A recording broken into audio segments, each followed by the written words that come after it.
అందరికీ నమస్కారం. Welcome back to our channel విజేత స్టడీ సర్కిల్. ఈరోజు మనం ఈ వీడియోలో ఆంధ్రప్రదేశ్ ఉద్యోగులు మరియు పెన్షనర్ల డిఏ డిఆర్ అరియర్స్ సంబంధించినటువంటి రానివారి పరిస్థితి ఏమిటని చాలామంది అడుగుతున్నారు. దానికి సంబంధించిన సమాచారం మన వీడియో చూద్దాం. అంతకన్నా ముందుగా మన ఛానల్లో ఉద్యోగులు మరియు పెన్షనర్లకు సంబంధించి జీతాలు, పెన్షన్లు, డిఏ, పిఆర్సీ, సర్వీస్ మ్యాటర్ సంబంధించి ప్రతి అంశాన్ని వివరిస్తూ విశ్లేషణ చేస్తూ వీడియో చేయడం జరుగుతుంది. అలాంటి వీడియోస్ కావాలనుకుంటే మన ఛానల్ సబ్స్క్రైబ్ చేసుకొని ఫాలో అవ్వండి. మీకు తెలిసిన వారికి తెలియచేయండి. అలాగే మీరు లైక్ చేసి అక్కడ ఓకే చేసిన తర్వాత హైప్ అని కనిపిస్తుంది, దాని మీద టచ్ చేసి మీరు ఓకే చేసినట్లయితే ఆ వీడియో ఎక్కువ మందికి చేరే అవకాశం ఉంది. చాలామంది కామెంట్ రూపంలో అడుగుతున్నారు, అలాగే చాలామంది గ్రూపుల్లో మెసేజ్ కూడా అడుగుతున్నారు.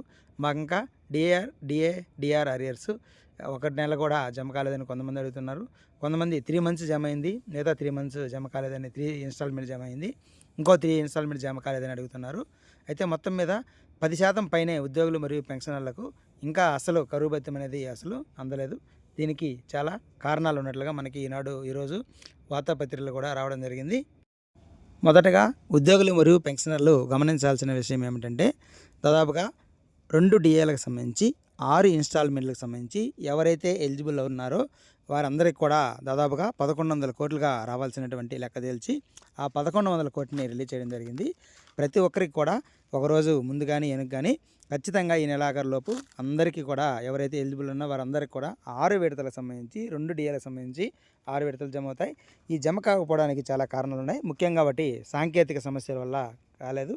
అలాగే ఈ పండగ సెలవుల్లో అధికారులు దానికి సంబంధించినటువంటి బ్యాకప్ కూడా చేయలేదు. కాబట్టి మనకి ఈ సోమవారం నుంచి దీనికి సంబంధించి ప్రక్రియని చేపట్టే విధంగా అధికారులు చర్యలు తీసుకునే విధంగా ఉద్యోగ సంఘాలు ఇప్పటికే తెలియజేశాయి. కాబట్టి మంగళవారాల్లో అధికారులు దీని మీద చర్యలు తీసుకొని వేగవంతంగా మిగిలిన వారికి కూడా జమ అయ్యేదానికి అవకాశం ఉన్నట్లుగా మనకి అన్ని న్యూస్ పేపర్స్లో ఈరోజు రావడం జరిగింది.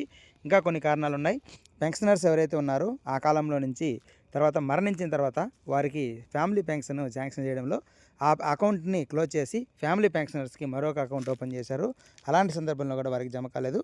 అది కూడా అధికారులు దానికి సంబంధించి ఎస్టీఓ గారు చేయాల్సి ఉంటుంది. అలాగే కొన్ని బిల్లు ఆ టైంలో ఒకసారి ఫైనాన్షియల్ ఇయర్ మారిన తర్వాత అవి మళ్ళీ రీసబ్మిట్ చేయాల్సి ఉంటుంది. అలాంటి సందర్భంలో కొన్ని బిల్లు అలాగే క్యాన్సిల్ చేసి మళ్ళీ సబ్మిట్ చేయాల్సిన పరిస్థితి అయితే చాలామంది చేయలేదు. ఈ విధంగా చాలా కారణాలు ఉన్నాయి. అందువల్ల అలాంటి కారణాలు ఏవైతే ఈ సమస్యలు మనం చెప్పినటువంటి ప్రాబ్లమ్స్ ఉన్నాయో వారికైతే ఇంతవరకు కొందరికైతే 1 నెల కూడా జమ కాలేదు, కొందరికి 1 ఇన్స్టాల్మెంట్ కూడా జమ కాలేదు, కొందరికి 3 ఇన్స్టాల్మెంట్ జమ అయ్యాయి, కొందరికి 6 కూడా జమ ఉన్నాయి. ఇట్లా ఈ విధంగా వ్యత్యాసం ఉంది. దీనికి సంబంధించి ఇప్పటికే అధికారుల దృష్టికి తీసుకెళ్ళడం జరిగింది. అధికారులు మంగళవారాల్లో దీనికి సంబంధించి తగు చర్యలు తీసుకొని వెంటనే ఈ 1100 కోట్లకి సంబంధించి అందరికి కూడా డిఆర్ అరియర్స్ ఇచ్చే అవకాశం ఉంది.